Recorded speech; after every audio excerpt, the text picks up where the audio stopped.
কোনোভাবেই রাশিয়াকে হারতে দেবে না চীন। সরাসরি ইউরোপিয়ানদের সেটি জানিয়েও দিল শি জিনপিংয়ের দেশ।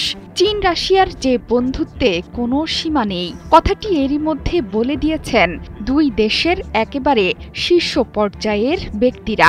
ইউক্রেন নিয়ে পশ্চিমাদের সাথে যুদ্ধে রাশিয়ার পেছনে চীন যে ছায়ার মতো আছে তা এখন দিনের আলোর মতোই স্পষ্ট। পশ্চিমাদের বিরুদ্ধে দীর্ঘ এক যুদ্ধ চালিয়ে যাচ্ছেন রুশ প্রেসিডেন্ট ভ্লাদিমির পুতিন। যুদ্ধে রাশিয়ার মিত্র চীন, ইরান এবং উত্তর কোরিয়া। পিয়ংইয়ং তো প্রকাশ্যেই সেনা সরবরাহ করে আসছে এই যুদ্ধে। ইরান গোপনে মিসাইল দিয়ে সহযোগিতা জোরদার করেছে। দৃশ্যপটে বড় ভূমিকায় আছে চীনও। দীর্ঘদিন ধরে চীনা অস্ত্রে ইউক্রেন যুদ্ধ চলছে বলেও অভিযোগ আছে। শুক্রবার ইউক্রেনের কিয়েভে রেকর্ড সংখ্যক ড্রোন হামলা হয়েছিল। এরপরই অভিযোগ ওঠে রাশিয়ার ব্যবহার করা একটি জেরান-2 ড্রোনের ধ্বংসাবশেষে দেখা গেছে সেটি চীনের তৈরি।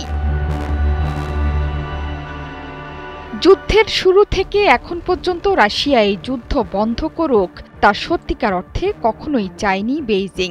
উল্টো পুতিনের সাথে চীনা প্রেসিডেন্ট শি জিনপিংয়ের সম্পর্ক আরও গভীর হয়েছে। বিশ্লেষকরাও দীর্ঘদিন ধরেই বলে আসছেন যে ইউক্রেন যুদ্ধ নিয়ে চীনের ভূ রাজনৈতিক হিসেব অনেক জটিল। এটি যে পশ্চিমাদের সাথে চীনের অঘোষিত যুদ্ধ সেটি আবারও প্রমাণ করলেন চীনা পররাষ্ট্রমন্ত্রী ওয়াং ই।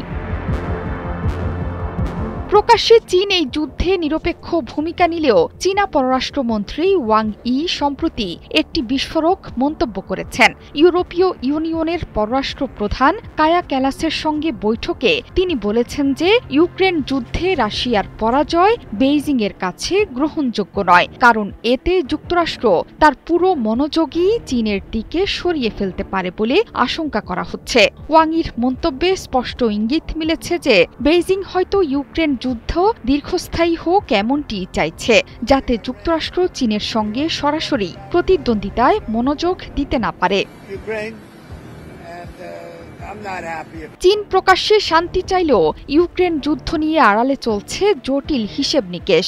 ইউক্রেনে রাশিয়ার পূর্ণমাত্রায় আগ্রাসন শুরুর কয়েক সপ্তাহ আগে রাশিয়ার সঙ্গে সীমাহীন অংশীদারত্ব ঘোষণা করেছিলেন প্রেসিডেন্ট শি জিনপিং। এরপর থেকে দুই দেশের রাজনৈতিক এবং অর্থনৈতিক সম্পর্ক আরও বেশি জোরদার হয়েছে। এই যুদ্ধে রাশিয়া পরাজিত হলে এক গুরুত্বপূর্ণ ভূ রাজনৈতিক মিত্রকে হারানোর ঝুঁকিতে পড়বে চীন। যুদ্ধ ঘিরে চীনের বিরুদ্ধে রাশিয়াকে পরোক্ষ সামরিক সহায়তা দেওয়ার অভিযোগ দীর্ঘদিনের।